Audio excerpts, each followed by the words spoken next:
Good morning everyone, কেমন আছো সবাই? আশা করছি সবাই খুব ভালো আছো, আমরাও ভালো আছি। নতুন আরও একটি ব্লগে তোমাদের অনেক অনেক ওয়েলকাম। আজকে কি বার সেটা আমার কিন্তু সত্যি মনে নেই। তার কারণটা হচ্ছে যে এই ভিডিওগুলো 3-4 দিনের একসাথে অ্যাটাচ করে আমি ভিডিওটা কমপ্লিট করেছি। বললামই যে শরীরটা ভালো নেই, তো সেই জন্যই ভিডিওগুলো না ঠিকঠাকভাবে কোর্স করে করে টুকটাক করে রাখছি। পুরো ব্লগ সারাদিনের একটা ব্লগ বানিয়ে আপলোড করতে পারছি না।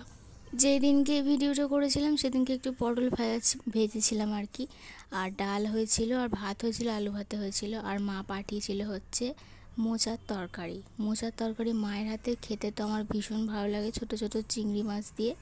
তো সেটা বাটিয়েছিল, আর তাই জন্য আমি পটল ভাজা আর চিংড়ি মাছ মোচা দিয়ে তরকারিটা দিয়েই ভাত খেয়ে নিয়েছি। আলু ভাতে ডাল এক্সট্রা যে তরকারিগুলো করেছিলাম সেগুলো কিছুই লাগেনি আমার। আর দেখো, ঢ্যাঁড়সের তরকারিটা রান্না করছি, এটা কিন্তু দুবেলার জন্যই হয়ে যাবে, তো তাই জন্য এখনই করে নিচ্ছি বেশি করে। আর আমার যেহেতু 9 মান্থ পড়ে গেছে, তো তাই জন্য মা আমাকে সাথ দিতে আসবে। আজকের আজকের পরের দিনে হয়তো এসেছিলো, আমার অতটাও মনে নেই যে কবে এসেছিল ঠিক। তো যাই হোক, এসেছিলো সোমবারে, এটা মনে আছে। তো 9 মাস তো আমার শ্রাবণ মাসে কমপ্লিট হয়ে যাবে। তো শ্রাবণ মাসে শেষের দিকে না সাধের ডেট আছে, তো তখন অতটা শেষ অবধি করতে গেলে ততক্ষণে হয়তো বেবি আমাদের মধ্যে চলে আসবে। তো তাই জন্য মা সাধ দিতে পারবে না, তো তাই জন্যই ঘটা করে 7 মাসে দিয়েছিল। না হলে তো বাপের বাড়ি থেকে 9 মাসে দেওয়ারই কথা, তাই না? তো 9 মাসেও বলেছিল যে ভালোভাবে দেবে আর কি।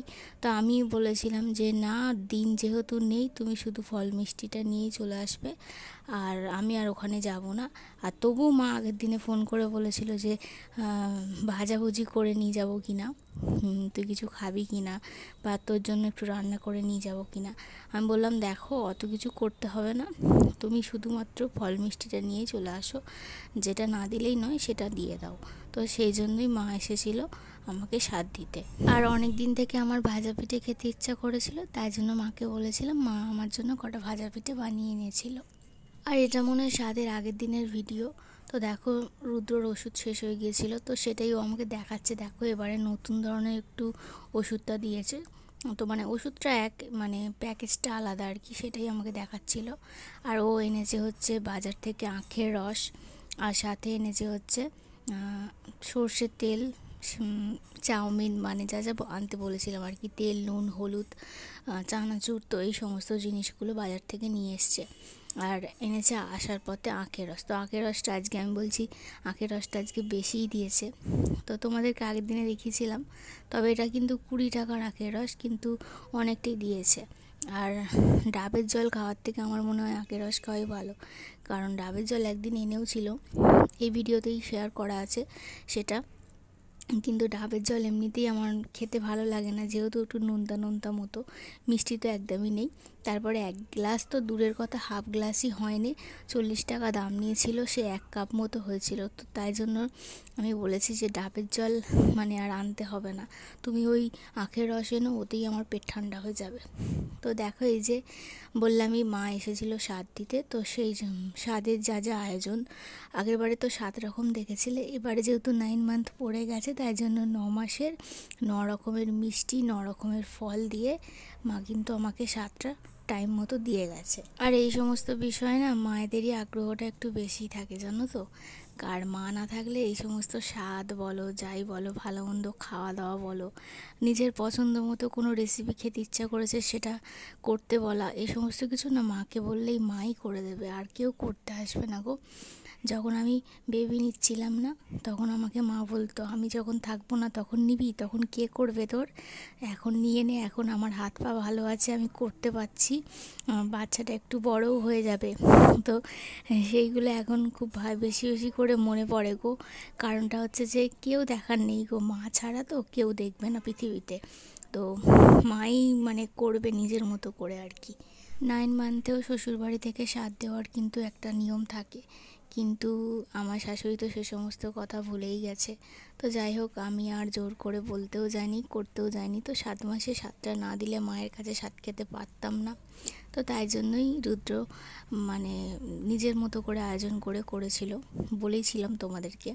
আর 7-এর আগের দিনকে রাত্রিবেলা এসে ওর মা, মানে রুদ্রর মা আর কি, তো 1000 টাকা ঠেকাচ্ছে আর কি। এখনকার বাজারের টাকা নিয়ে আমি বলতে চাই না, তো কথাটা বলছি, আজকে কষ্ট লেগেছে মনে, তাই জন্যই কথাটা বলছি। 1000 টাকায় কি হয় গো? একটা শাড়ি, সায়া, ব্লাউজ, আলতা সিঁদুর কিনতেই তো 1000 টাকা চলে যায়।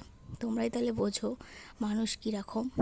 তোমরা কি আগে কখনো শুনেছো শ্বশুর শাশুড়ি থাকার সত্ত্বেও, বিশেষ করে শাশুড়ি থাকার সত্ত্বেও মানে বরের খরচায় কখনো বউয়ের স্বাদ হয়েছে?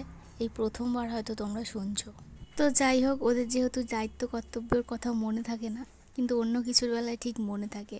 তো সেখানে আমি আর মনে করাতে যাইনি, আমার মা কিন্তু মনে করে তার দায়িত্বটা ঠিক পালন করে দিয়ে গেল। তো দেখতেই পেলে একটা বাচ্চা এসে মানে বসেছিল, কোলে বসতে হয় খেতে, খাওয়ার জন্য। ওকে একটা মিষ্টি দিলাম, আমি খেলাম। তো তারপরে ওকে এখান থেকে ফলও দিয়েছিলাম। তারপরে আলাদা করে একটু টিফিনেরও ব্যবস্থা করেছিল রুদ্র। গুড ইভিনিং বন্ধুরা। তো সেই দিনকেই আবার সন্ধ্যেবেলা দেখা করছি। তো ভীষণ চটপটা কিছু খেতে ইচ্ছা করছিল, রুদ্র যেহেতু বাড়িতে ছিল, একদমই ছাড়া যাবে না। তো তাই জন্য ওকে বলেছি একটুখানি আমার জন্য অল্প করে হলেও ফুচকা এনে দাও। তবে ওকে ফুচকা আনতে বললে ও কিন্তু একটু বেশি করেই আনে, কারণ ও জানে ফুচকা খেতে আমি কতটা পরিমাণে ভালোবাসি। তবে যে বাড়িতে বসে ফুচকা খেতে আমার একদমই ভালো লাগে না, কিন্তু এখন তো সবসময় যেতে পারি না, তো তাই জন্য বাড়িতে বসেই খেতে হয়। কিন্তু ওই যে দাঁড়িয়ে ফুচকা খাওয়ার মজাটাই আলাদা, জানো তো। তো তোমরা কে কে মানে দাঁড়িয়ে ফুচকা খেতে, ওখানে মানে রাস্তায় দাঁড়িয়ে ফুচকা খেতে পছন্দ করো? আমায় কিন্তু কমেন্ট করে জানাবে তো। আমার কিন্তু ওটা খেতে ভীষণ ভালো লাগে। তো রুদ্রকে বলে দিচ্ছি যে তুমি আমাকে ভালো করে করে দাও, মানে ফুচকাটা রেডি করে দাও, আমি খাবো। দেখি ওই খেতে লেগে গেছে। এটা আবার 7 দিনের পরের ভিডিও, জানো তো, মঙ্গলবারে সেই যে চাউমিনটা এনেছিল দেখালাম না, তো চাউমিন আমার খুব খেতে ইচ্ছা করছিল আর কি বিকালবেলা। তো নিজের জন্য একটু শুধু আলু দিয়ে চাউমিন বানিয়েছি। তো কিচ্ছু দিইনি, পেঁয়াজ দিইনি, ডিম দিইনি, ডিম তো ঘরে থাকে না আমাদের, তো পেঁয়াজও দিইনি। তো শুধুমাত্র আলু দিয়ে চাউমিন বানিয়ে খাচ্ছিলাম। এটা আবার তার পরের দিনে সকালে। আগের দিনে যেহেতু আমি একা চাউমিন খেয়েছি অল্প করে, তো আজকে সবার জন্য পুরো চাউমিনটা করব। তো দেখো এখানে ওই পেঁয়াজ, টমেটো আর আলু দিয়ে করেছি, কোনো রকম ডিম দিইনি। আর এই যে দেখো, সেই যে বলেছিলাম তোমাদেরকে মানে একটু আগে, যে ডাব এনেছিল, এই যে ডাব, তো এত বড় ডাবটায় 1 কাপ জল হয়েছে। তাহলে বুঝতেই পারছো, এই যে নামেই গ্লাসে ঢালা হচ্ছে, 1 গ্লাস জল তো হয়ই নি।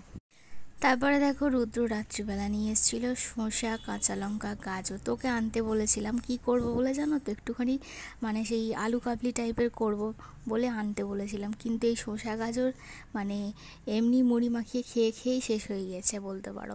আর এটা হচ্ছে রবিবারের ভিডিও, তো অনেক দিনের ভিডিও একসাথে বললাম আছে। তো রবিবারে যেহেতু চিকেন হয়েছিল, তাই জন্য দেখো শসা আর স্যালাড কাটা হচ্ছে। তো আজকের ভিডিওটা এখানেই শেষ করলাম। সবাই ভালো থেকো, দেখা হবে নতুন কোনো ব্লগে। টাটা।